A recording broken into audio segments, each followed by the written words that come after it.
Dominique Grainer, Moi, je trouve que c'est intéressant, ce qui se joue, et c'est pas simplement c'est pas des fonctions mineures que d'accueillir. L'hospitalité est au cœur du mystère chrétien, et que de pouvoir accueillir une communauté qui se rassemble et de l'aider à prendre corps, c'est un ministère qui est capital. D'ailleurs, les rites d'accueil sont là pour ça, et qui puissent être précédés par un accueil physique et par les plus jeunes de la communauté. Je trouve que c'est un très beau signe. Donc, c'est sûrement un ministère à valoriser. D'ailleurs, dans l'histoire, il y avait un ministère de portiers qui avait aussi en partie ce rôle. Et donc, on renouvelle, on revisite finalement des choses qui ont pu exister par le passé, qu'on a pu oublier.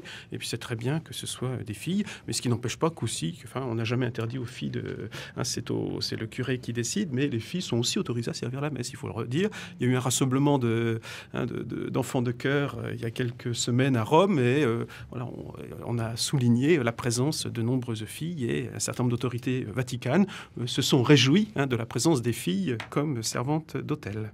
L'Église a des efforts à faire en matière d'hospitalité, Monseigneur Bernard Potvin.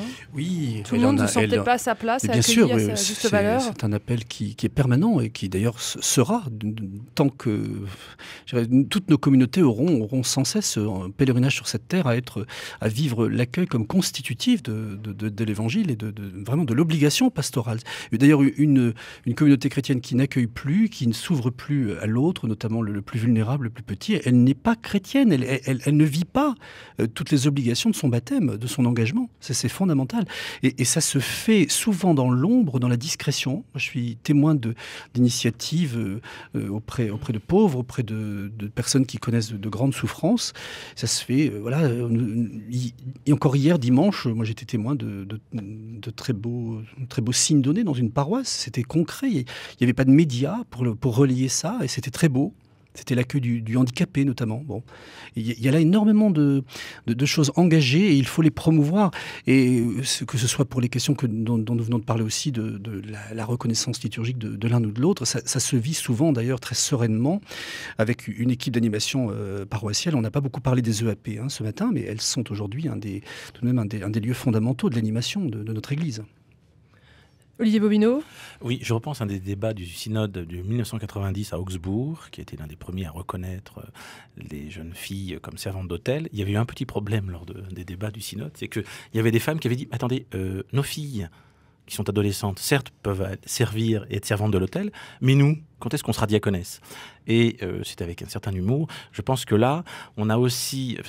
Comment justifier après, si vous voulez, le refus de la diaconesse, une fois qu'on a accepté des jeunes filles servantes d'hôtel, sachant que leurs mères ne peuvent pas, y compris être proches de l'hôtel durant une célébration et avoir la reconnaissance. C'est vrai que ça fait... Voilà, un débat en enclenche un autre. Alors voilà, on est dans le débat. Est-ce qu'on a la bonne pédagogie du débat dans l'Église ? Est-ce que vous trouvez qu'aujourd'hui on fait des progrès là-dessus ? On arrive à se parler de ces sujets comme d'autres. Jean-Pierre Denis ? J'ai l'impression que c'est toujours plus facile de débattre avec des gens qui sont très éloignés.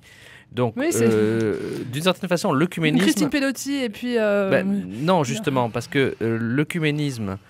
on en connaît les difficultés, mais d'une certaine façon, c'est sans surprise et sans risque. C'est-à-dire qu'un protestant restera protestant, un catholique a toute chance de rester catholique à travers même un débat approfondi.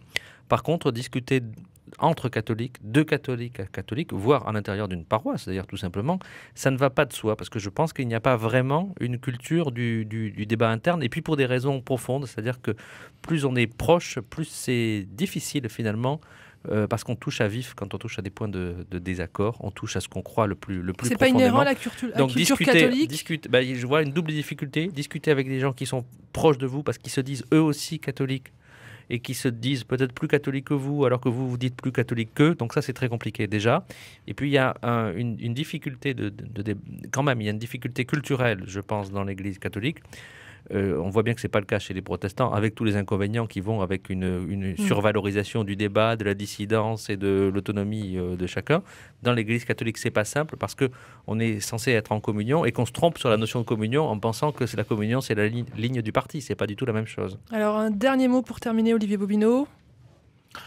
Oula, je pense que de toute façon, l'Église n'a pas le choix aujourd'hui, puisque, pour reprendre le sociologue anglais Giddens, ce qui fait autorité aujourd'hui, c'est la démocratie, et donc c'est la délibération. Donc comme elle est inscrite aussi dans ce monde, elle débat et elle introduit, même si, évidemment, elle a toujours à gérer cette tension fondamentale entre d'un côté l'amour, l'agapé, ce pouvoir du don, et de l'autre, la délibération horizontale. Et c'est l'histoire de sa vie. Dominique Greiner. Oui, je rajouterais ce que je disais tout au début. S'il y a du débat, il y a de la régulation. Et la régulation et l'autorité, ce n'est pas un pouvoir, c'est un service au nom même de la participation et un service qui est rendu au débat. Monseigneur Bernard Potvin. Moi, je voudrais citer Albert Rouet dans son superbe livre « J'aimerais vous dire ». Plus on fait confiance aux chrétiens, plus il se produit du fruit. Alors bien sûr, on a des ennuis, mais enfin, si vous trouvez une humanité sans ennui, vous me faites signe. Bon, alors on finit avec Monseigneur Albert Rouet, ce sera le mot de la fin. Eh bien, merci à tous les quatre. Jean-Pierre Denis, donc les États généraux de la vie, ça commence dès jeudi à Lille. On peut encore y aller, il y a encore de la place Oui, on vous fera une petite place voilà, si vous venez, mais il y aura beaucoup de monde. Il y aura beaucoup de monde. Monseigneur Bernard Potvin, porte-parole des évêques de France, Dominique Greiner, rédacteur en chef religieux au quotidien La Croix, et Olivier Bobineau, sociologue. Merci à tous les quatre. Demain, nous parlerons de la maladie d'Alzheimer. Merci à tous.